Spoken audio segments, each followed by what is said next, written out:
It's really exciting to be a part of this project because of who we've compiled to tell the story, and also because of the opportunity we have in the viewers that are watching this right now, because each of them is being given a moment in their life to understand that this longevity story is not just for the rich and powerful. It's not something that happens in the far off future. It's actionable now. And sharing that story and even hearing back from people who've had their moment of, aha, I can do something about my health. I don't have to get sick as I get old. Disease is not my destiny. I can make the lifestyle changes and the habitual changes that I need to live a long, healthy life now, and that will deliver on that for me. That's a powerful message. And once you start to understand, hearing from all the experts that we have on this series today, is that we have this tremendous longevity future ahead of us with technology that is moving the needle in how long we can stay healthy, and likely in our lifetimes, how long we can actually live. My time here has been wonderful. It's been fantastic to not only be exposed to thought leaders and collaborators in the industry, but not just in the United States, to be able to speak with people from all over the world around the mission to drive health span, improve health span, reduce disease risk factors, and ultimately enhance everyone's longevity. My experience these last days with the experts and the crew, it's just beyond everything I imagined.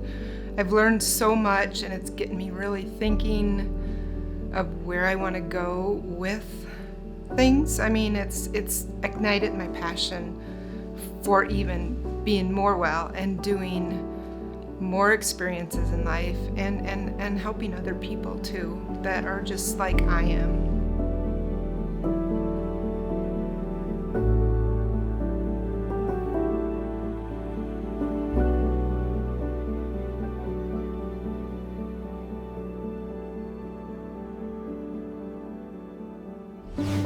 You know, Nick, before we start, I have to say this is my very favorite set of all the places we recorded here. The green screens have gotten so good that I can't even tell that it's fake. Wow, well, hey, they can't at home either. Thanks for that, Rob. I like a little levity in the beginning of the discussion, particularly because we're digging into some science and we want to keep it exciting and interesting. But thanks for that. Yeah, in this segment, we're actually diving into genetics and longevity. And genetics, another term we're going to introduce shortly, is epigenetics. This has really shifted a lot in the last 5 years of what we think the role of genetics are in longevity. And in the common discussions amongst most people, you'll hear them referring to having good or bad genetics in their family. And that can often be quite determinate in their mindset. But we're really understanding that genetics only play part of the role. It's not actually even a major role. We're going to move into discussing some more details around that. And to begin, I want to turn to you, Rafid, and talk first about genetics. We can test our genetics, we can sequence the genome, and there's a lot of consumer at-home testing kits that can be used. You can use them in the lab. Talk to us about the basics of what we're learning about genetics.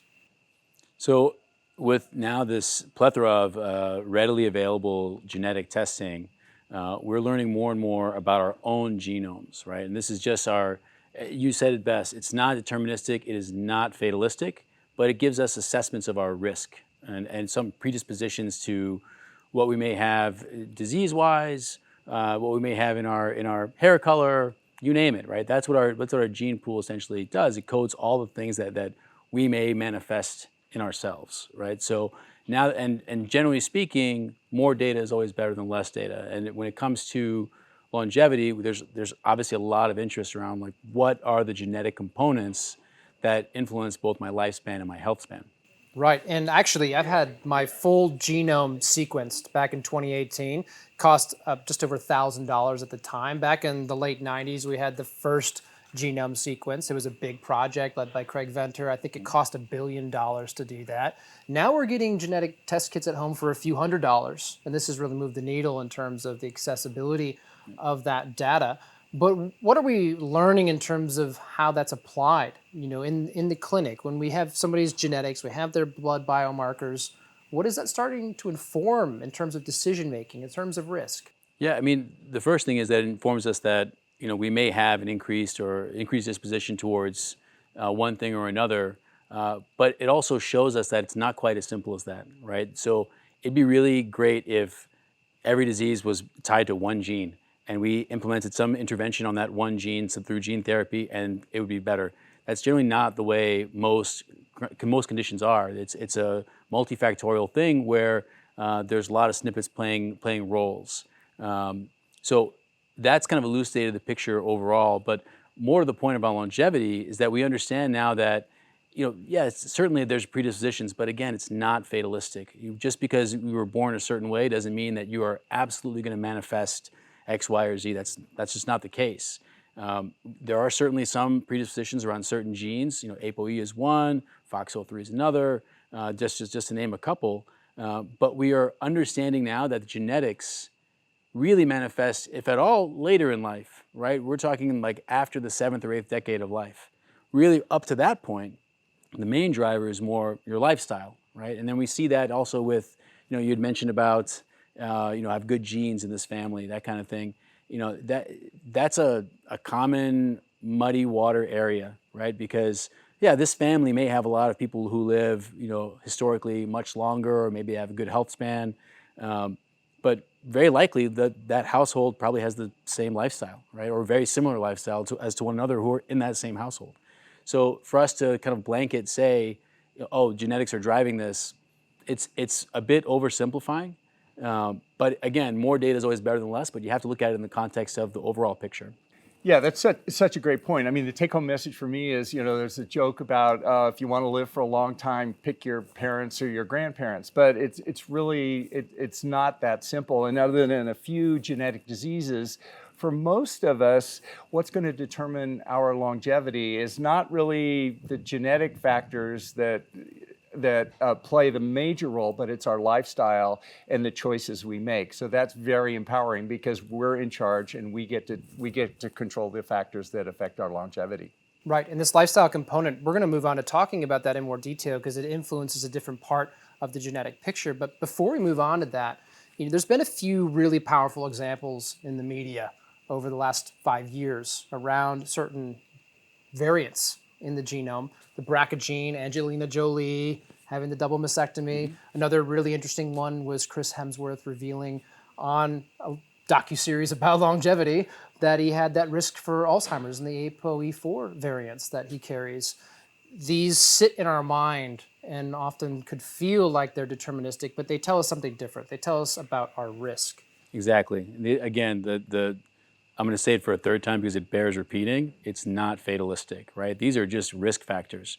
And we responsibly have to modify our lifestyle, our behavior, our vigilance and surveillance of those conditions to make sure that we're mindful of them and we're taking all the precautions that we can to make sure that's not our destiny, right? And that can include supplementation. It can include, different pharmaceuticals. It can include just more vigilant monitoring, right? So, and I'll give you an example. I've got a predisposition towards chronic kidney disease. And so for myself, I'm very mindful about what I'm eating in terms of like my protein intakes. I'm thoughtful around my creatinine levels, monitoring my kidney function on a regular cadence. So taking the steps now to make sure that that's not the future for me, because that's not the future that I want. That's a really great example, and I really appreciate you sharing that. I have a similar one in that my genetic risk for macular degeneration is actually higher than average, much higher than average, and I know that I need to be looking after those carotenoids, those things that help my eyes stay healthy, and again, adjust my lifestyle in response to that. And we've heard the number on this set of around 80%. There was a bit of a pushback from you, Rob, in terms of 80% of it's actually about lifestyle. It actually might even be a little bit more than that. Yeah, the study I like to quote is one from Calico, which is one of the large alphabet longevity companies. They did a study a few years ago where they got data from 23andMe where they had almost 400,000 people and they looked at the genetic impact on longevity. And instead of 20%, they found it was closer to 10%. But either way, it's a fairly low number that genetics absolutely determine our longevity. There are so many other factors at play. Right, with the primary ones again being those lifestyle factors. And this is something we're beginning to understand is actually wrapped up in the expression of the genome by the epigenome.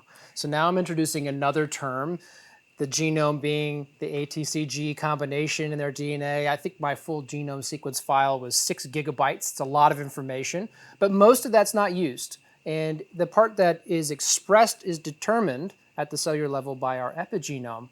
And Andrea, I'd like you to introduce this concept because it's going to be really important moving forward in terms of continuing the discussion about longevity and genetics. Yeah, sure.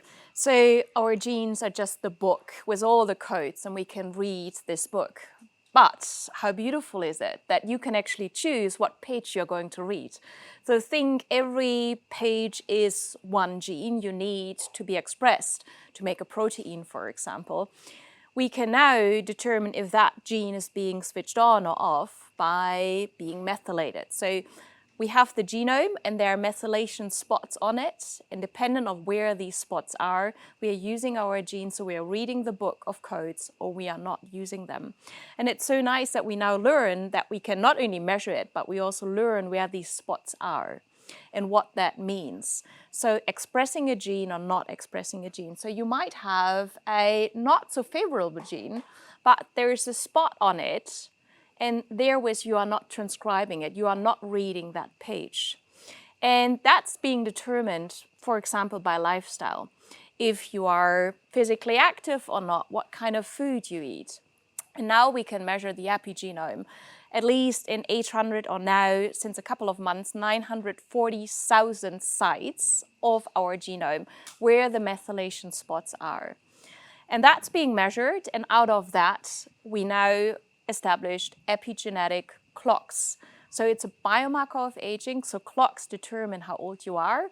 So there are lots of algorithms, lots of investigations, what we can do with these now 940,000 of these sites. And roughly 10 years ago, the first epigenetic clocks were built. And so looking where these methylation sites are, predicting how old somebody is. So you might think, okay, why do I have to predict how old I am? But these were the first investigations if these methylation sites are associated with something meaningful. And the meaningful at that moment in time we defined as chronological age. So these were the first generation epigenetic clocks. The second generation epigenetic clocks for me clinically are much more relevant. They were predicting, or they are predicting, how long I'm going to live. So that's the lifespan. The third generation clocks we are now using and establishing is, can we, based on the spots on the DNA, can we predict what kind of diseases somebody has and how long somebody is healthy? So this is summarized as biomarkers of aging, epigenetic clocks. And the epigenetic clocks are at the moment the most validated ones. So they are quite accurate, not only to predict how old you are chronologically, how long you live, the lifespan, but also the health span. Right, so there's a much more important story actually in the epigenome, which is talking about how we express the genome. And taking that back to basics, there's actually a different epigenetic signal in every cell. This is one of the reasons cells all have the same DNA, but to form a retinal cell, an epidermal cell, any other cell in your body, it's actually the epigenome that controls the information that's expressed to organize DNA in the body. So again, talking about some of the reasons why we age, losing that information over time is proving to be one of the major drivers of aging, and measuring it the way you're describing to be able to say how biologically old an organism is, how biologically old a human is a big part of actually quantifying biological aging. Absolutely, and it's very nice that you said in every cell system we have, there might be different spots being activated because you need different information, you need a different story to tell to the other cellular systems. This also means that if we are taking blood, for example, or saliva, that the epigenetic makeup, the epigenetic book we are reading might be very different because we are looking at different organ systems. And then this ties into being able to quantify aging. That's what we're calling it a clock, because it's relating to time. And one of the more exciting pieces of the longevity puzzle that's recently been starting to be solved is that we can understand, again, aging through the epigenome, the risk for disease as we age through the epigenome, but also, very interestingly, we can change it. Absolutely. So here again, biomarkers of aging come in because a biomarker of aging should now measure how old you biologically are. But secondly, which is more important, if the intervention we are giving, if that's effective. So if you are quite sedentary at this moment in time, we would measure the epigenetic clocks. We would measure how biologically old somebody is. And then moving from a sedentary stage to a more active stage. And then we would expect that also the epigenetic clocks, they are moving towards a lower biological age. And now there are the first incidences of research showcasing that if somebody implements these kind of lifestyle interventions, that also these clocks are responsive, which means measuring how lower the biological age is. And I think this is fantastic because for us clinicians, it gives now the opportunity to measure the effect of interventions. Okay, and it reminds me of the discussion that we had earlier around health span, because in health span, that discussion, we identified physical activity, sleep, stress and anxiety. We even mentioned mindset as these big factors for improving health span. This is really starting to line up with the epigenetic clock picture as well. And you've mentioned just one example, but we can change other knobs in the list I just mentioned as well and change our biological age. Yeah, here's an example that I like to use is that how our genes are fixed, but our epigenome, we can be modified with lifestyle. So we all have genes that control clotting, how our blood vessels clot. And those are of survival value. If we're attacked by a lion or something, we start bleeding, we need those clotting genes to be in effect. And now if I have this clotting gene, it's turned down, it's not on very much, I'm in a normal lifestyle, but then I start getting a lot of stress. Not the acute stress that's good and hormesis, but maybe chronic stress with my job and everything. That epigenome now turns on the clotting gene, and suddenly my blood becomes more and more able to clot, and my coronary artery develops a clot and have a heart attack. And that's how the environment, the stress, can manifest with different expressions of the genes through the epigenome. Okay, and so gathering that picture together, I've mentioned in the biohacking segment that I actually have improved my biological age. Now, I chose a really important word there. I said improved.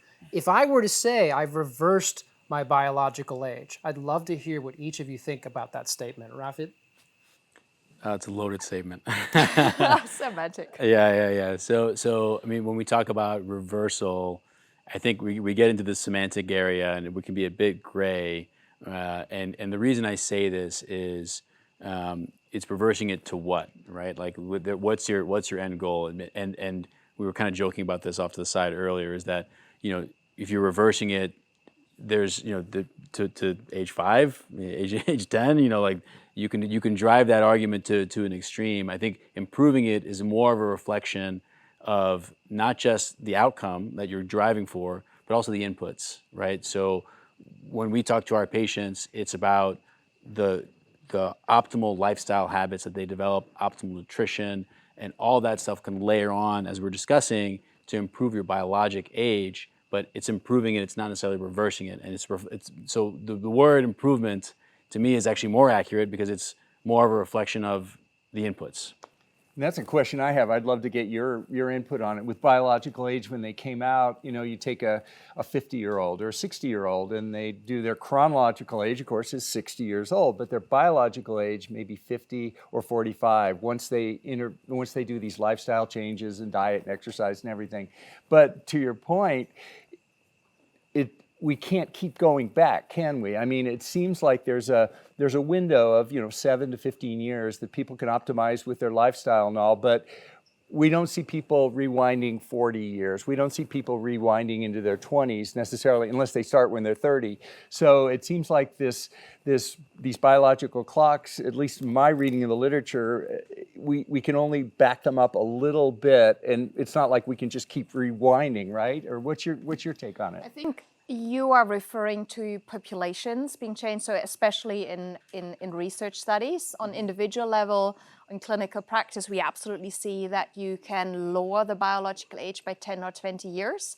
That's absolutely possible.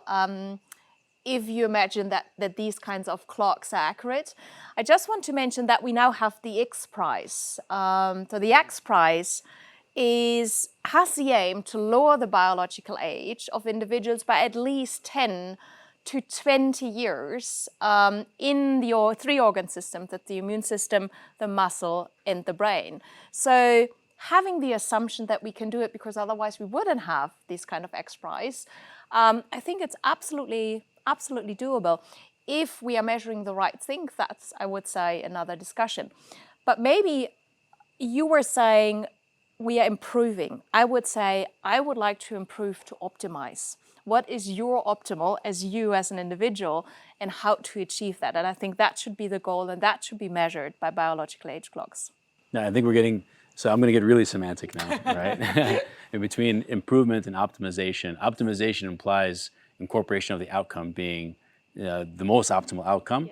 Yes. And when we think about lifestyle in general, and really it's behavior change, right? And so what we should be, our view is we should be rewarding and incentivizing those good efforts. Obviously, we want the good outcomes, and we hope that it translates into those.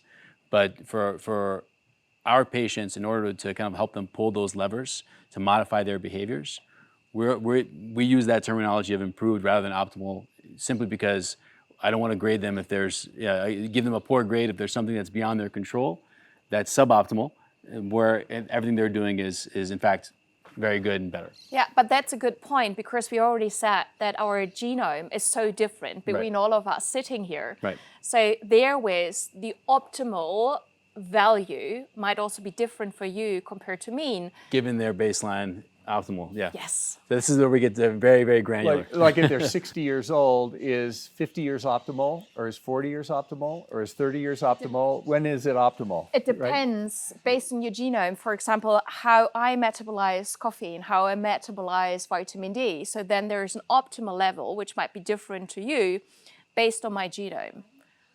Then assuming that I do not change my genome at this moment in time, and that's not in what we can do at the moment. I think we're a bit early to get to the point of knowing what optimal is. Hence, I go back to saying, okay, it's net better, it's improved. But I think we're getting there. We're just not quite there yet. I think that's the way how to reach towards precision, healthy longevity medicine, to define that based on an individual level. If we think about actual opportunities to change the epigenome intentionally, we're talking about genetic therapies, for one, that's one example. We're actually starting to see some of those first genetic therapies be used for longevity. I'll put some air quotes around that for you, Andrea. And we're understanding how to interact with the epigenome. Rob, you've mentioned the experiments with the Yamanaka factors and being able to alter the epigenome. So where are we headed in the next 5 to 10 years? I mean, before we go to the future, one point to stress with the epigenome is that at the very basic level, we already can reprogram our epigenome with our diet, with vitamin D, with exercise, with lifestyle. So we shouldn't leave that behind. But that's just the beginning. As you're saying, there's a lot more stuff coming down the pipeline. I think we've had a good introductory discussion to how that health span ambitions, how those ambitions in health span are reflected in improvements in the epigenetic age. Are we 5 years, 10 years, 20 years away from making positive alterations intentionally to the epigenome? What do you think? We already do that intentionally if we are changing our lifestyle, but it's not intentionally on one CPG side. So we cannot really attack one side of the genome and want to say, okay, now this switch, I want to turn off or on the light, if you compare it with a switch. So, but what we know is that there are certain supplements, for example, alpha-ketoglutarate, which are really intentionally changing the epigenome, but across the DNA. So we do not find yet the switches, but maybe in the next coming 5 to 10 years, there are lots of laboratories working on it. But then still, I think it will be a huge number of switches you have to identify. And I think that will be very, very difficult. And it might also be difficult in certain situations because I'm now sitting here. I would love to have a little bit more adrenaline. So I would like to express some of my genes. So we even do not know yet how often and how fast I can switch off and on genes based on environmental changes, based on habit changes, based on whatever I'm exposed to with my body. So the near-term horizon sounds more about understanding this epigenetic picture and the ways we can modify that. We of course know the lifestyle factors are important, but you just mentioned a supplement. Yes. Where this might be the near-term horizon is Yeah, I understanding. think our understanding of the epigenome is so limited of genetics. I mean, we're just basically scratching the surface. I mean, even when I started learning about methylation and stuff, my assumption was, oh, as you get older, you add more and more methylation, and eventually it's aging. But it's not that way at all. As you know, there's no net difference in methylation between young and old, but it's just in different patterns. So it's an information pattern that's incredibly complex that we really don't understand yet. But through lifestyle and through some of these other interventions, we can program our epigenome in ways that we don't understand yet, but that will improve our longevity.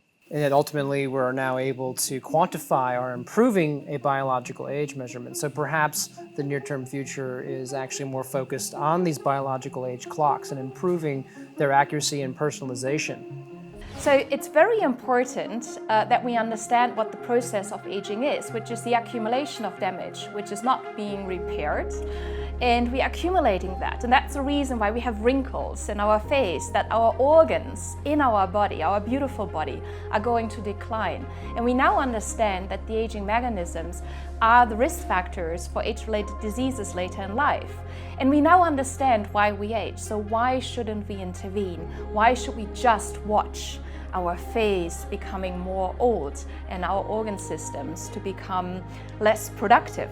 So it's important to now understand that we understood the aging process, and that leads into interventions. But first, before intervening, we have to understand how to measure the biological age. Another great take-home that resonated with me yesterday was, again, back to the mindset issue that Nick was emphasizing, and how powerful mindset is in our longevity journey and health and wellness, and that if we don't have the right mindset, many of the other lifestyle choices that we try and implement will fail, and lifestyle is so fundamental.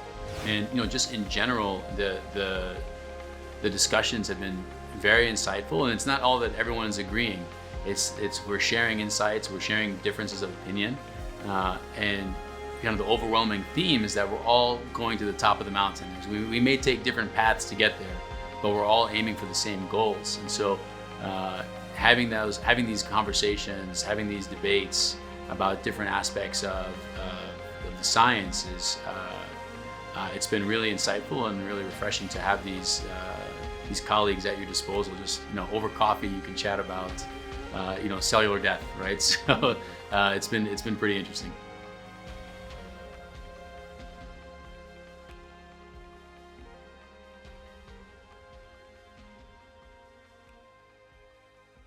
Okay, I'm joined now by Alan. He's been the CEO at Do Not Age for several years, founder at Do Not Age. Really has some interesting things to talk about. NAD. And Andrea grounding us in the scientific framework, as she's continued to do in an excellent fashion. We really need to talk about this because it's out there. It's in the community. People are asking about NAD levels, NAD+, NADH, trying to understand the terminology. It's the driver of energy in the cells. It's really important for longevity. Alan, give us an introduction to this concept. Sure thing. So NAD stands for nicotinamide adenine dinucleotide, and that's why we shorten it to NAD. It's responsible for several hundred processes in the cells. It's often referred to as the fuel for cellular processes. It's an easy way to explain it. And what we see is a lot of people getting benefits from boosting their NAD levels, because when we're young, we tend to have a lot more NAD, and then as we age, those levels decline steadily at first, and then they kind of drop off a cliff. And that's where we start to see some problems with age-related disease and so on. Okay, so NAD, cellular energy process. Andrea, it's a bit more complicated than just saying NAD, right? We've got this balance between NAD plus, NADH. What's going on there? Actually, we do not know so much in humans. We have data that NAD levels are going to decline with the aging process, but if you're really looking at the scientific data, we do not even often have longitudinal data, which means one individual is measured one time and the other time. And this is because of several reasons, and one of them is that it's quite complicated to measure NAD levels at all. Would you agree with that? I would, yes. And so we at DoNotAge.org have developed an at-home test kit that anybody can use to test their NAD levels at that moment in time. And we recommend they take it first thing in the morning because, again, NAD levels can fluctuate throughout the day as well, so you have to standardize the time. And that helps people to personalize, and we can give them recommendations of how much of an NAD booster they should take or what else they should do or whether they need to not take anything at all. Okay, so, and you just mentioned an interesting term, NAD boosting. We've mentioned NAD, we believe, tends to decline with age. Why is that important? What's happening at a cellular level that makes NAD so valuable, so important for a youthful state in the cell? So the way we tend to explain it is, again, is as the fuel. So if you have less fuel, if you don't have enough fuel in your fuel tank in your car, you're going to struggle to go anywhere. So it's a similar thing with NAD. But as Andrea said, we don't understand it 100% as yet. All we can see is that we have several 100,000 people boosting their NAD and reporting positive side effects. Okay, again, boosting the NAD, and there is some information, some idea we have around what that means at the cellular level, Andrea. Could you give us one or two examples of what increasing NAD levels in the cell might do to make it more youthful? So it's especially about mitochondrial function. So we really see in individuals who are a little bit older, who have not a very good VO2 max, for example. So really the exercise capability of the body. So mitochondrial dysfunction, that if we are boosting with NMN of NR, so there are several supplements to use, that we can increase NAD levels to really boost the energy metabolism of that cell, which might have positive effects also not only on cellular level, but on organismal level.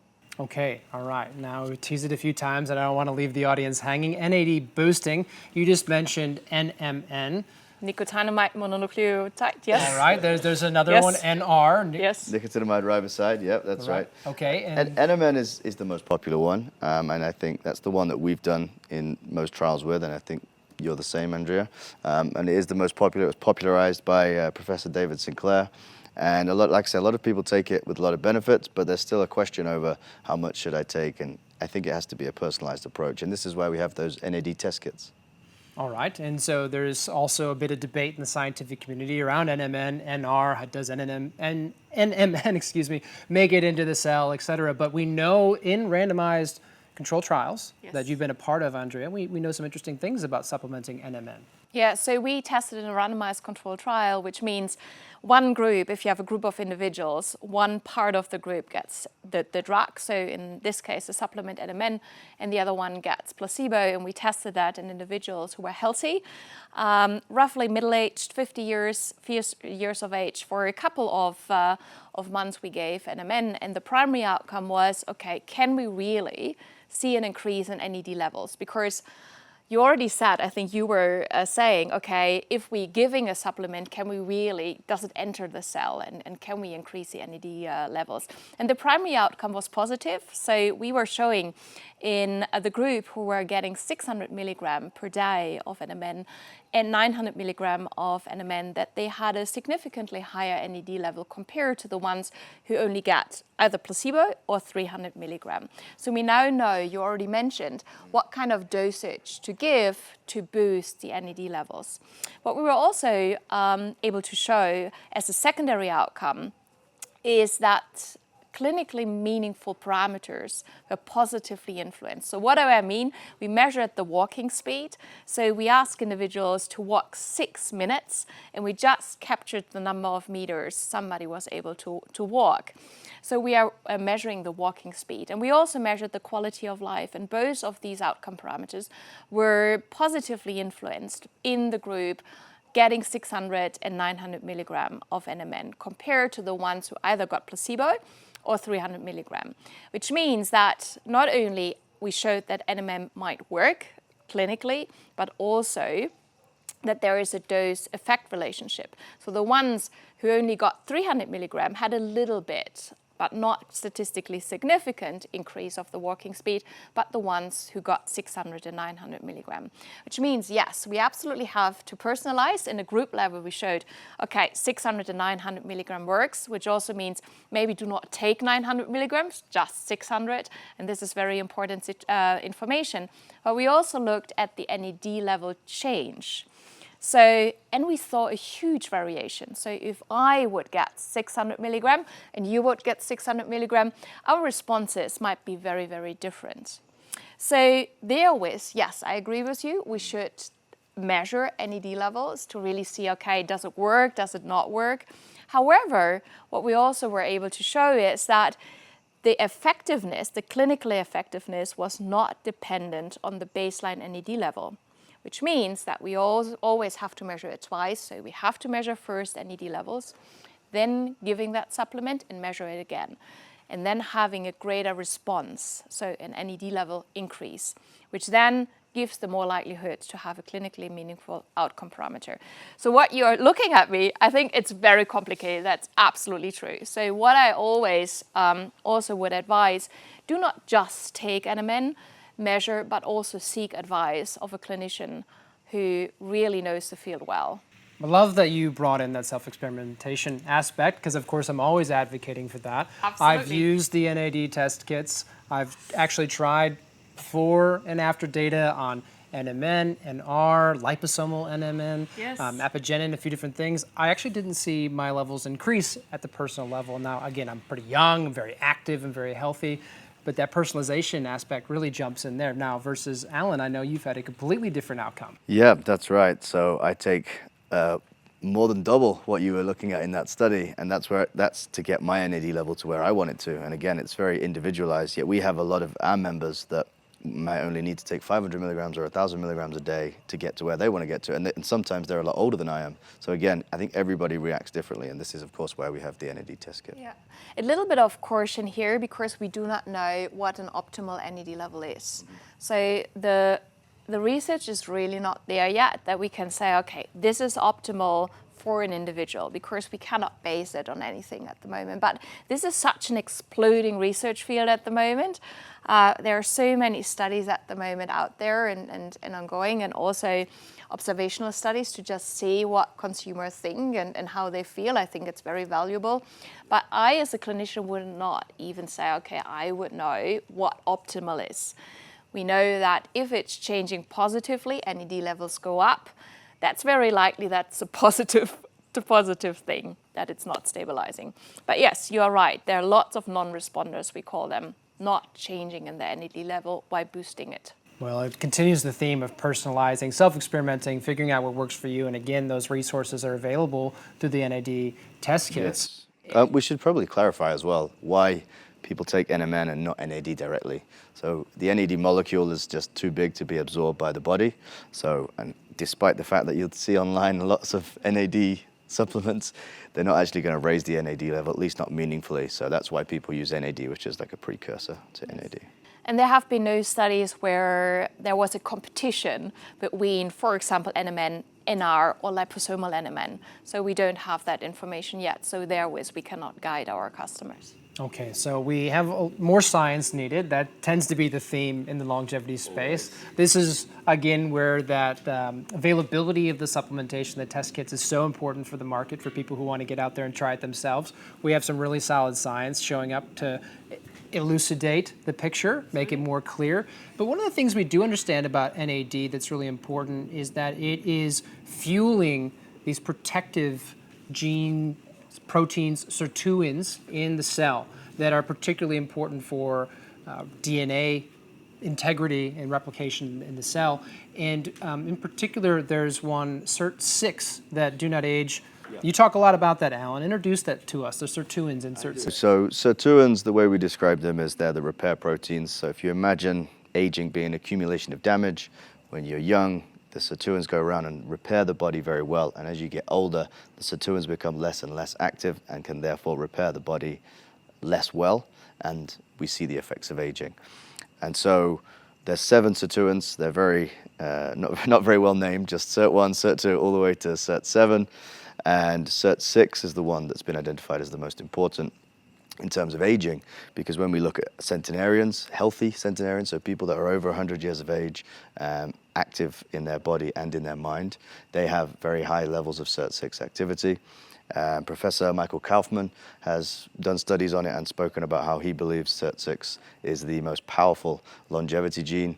David Sinclair, we mentioned earlier, very famous for his work on both NAD and sirtuins, has said that Cert6 is the most important longevity gene. And of course, Professor Vera Gorbanova, who all 3 of us know quite well, is also the lead researcher for us at donotage.org. And she also believes that activating Cert6 is key to a healthy life. And so what we tried to do was look for a natural activator of Cert6, and we found that in a strain of seaweed. The only problem we had was that not all strains of that seaweed would activate Cert6. In fact, some of them would inhibit it and do the opposite of what we wanted. So what we have to do is send these batches to Vera's laboratory in New York and have them tested for Cert6 activity. And then the finished product is called Cert6 activator. And that's what's been benefiting so many people around the world. All right, and so this is connecting right into that NAD picture. It's part of the cellular activity that's really important. And Andrea, could we expand a bit on sirtuins? Because there's more going on than just Cert6. Yeah, but Cert6 I think is very important because I know some of the results of the mice studies really showcasing if it's activated that you have less inflammation, especially in the innate immune system. I think there are beautiful results of your mice studies really showcasing that IL-6 is going down. So the really pro-inflammatory cytokines are really showcased to be done. And what I also know, maybe you would like to talk a little bit about it, that even the epigenome in the mice studies when Cert6 were activated seems to be younger compared to the mice who didn't get the Cert6 activators. Would you like to comment on that? Yeah, so essentially we see it all making sense because when we look at the benefits of Cert6 or what we believe they are, which is things like DNA repair, proper chromatin structure, and protection of the telomeres, this all makes sense when we look at the study that was used Cert6 on the mice. And now what we want to do is put that into humans. And this is where Andrea and I come in, and Vera again. And we're going to be doing that in 2024. So. Well, that's really exciting that we're going to get the answers we need on that. It's clearly an evolving field. And Alan, before we close this segment, I'd really like to hear some examples of the feedback you've gotten from your community of self-experimenters on Cert6, because there's some really, really interesting feedback. Sure. So I think for me, the most powerful stories are always the individuals where they say something like, maybe they had a real chronic illness or disease and our protocol was just a part of helping them recover from that. So they're the most powerful stories. But I think if you look at it as a general field, what we tend to see is people say they feel better within themselves, they have more energy, they sleep better.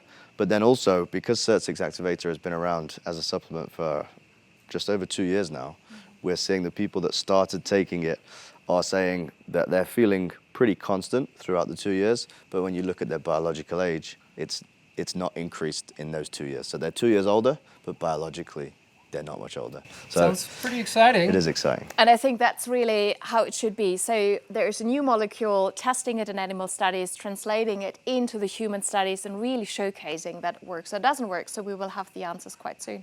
Well, you guys know me well enough to know that it'll be in my self-experiments not too long from now. I've, of course, been planning on that for a while, but one thing at a time. Thanks both for really helping us understand NAD, its role in the cell, its role in longevity, and exploring this emerging science in the sirtuins, particularly Cert6. It's been very interesting.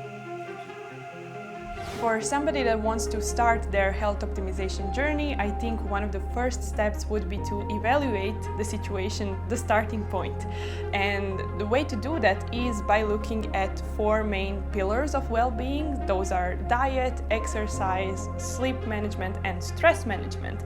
And typically what I see is that one of these areas is hierarchically above the others. So usually, for example, people are not sleeping well, and that kind of translates to bad dietary choices, lack of energy for exercising, and a lot of accumulated stress. For other people, they are highly stressed, maybe they're doing a very hard job, so that stress is causing them, not to have enough time for focusing on the diet, exercising, and so on. So finding this higher position and then first taking a few months to optimize everything in that area, that can cause a spillover effect a positive spillover effect to other areas as well. First of all, it was wonderful to hear all the opinions, but then you also see that we are a new field, the health longevity medicine, neuroscience. It's a new field with lots of approaches towards healthy longevity. So sometimes we disagree, and of course we already know that we can measure and we can intervene with our health longevity journey we have, and purpose is very important, but there are the tiny differences sometimes how far we should get and how much evidence we need to implement it into a person's life. So at that point in time I was nearly jumping, maybe we are not there yet to implement everything into clinical practice already, that we first need a little bit more research. The key insight that I think most people can walk away from, including myself, is that much of our health span is in our control. We can make minor modifications to our diet, to our exercise routine, to our sleep patterns in order to achieve really measurable results. That's probably the first thing. The second thing that I think is most important for individuals to remember is that longevity is inherently malleable. We can do equal damage to our body as we can do equal benefit. And it doesn't matter when you start. We can start today in a positive direction and end up with an extra 5, 10, 15 years of healthy life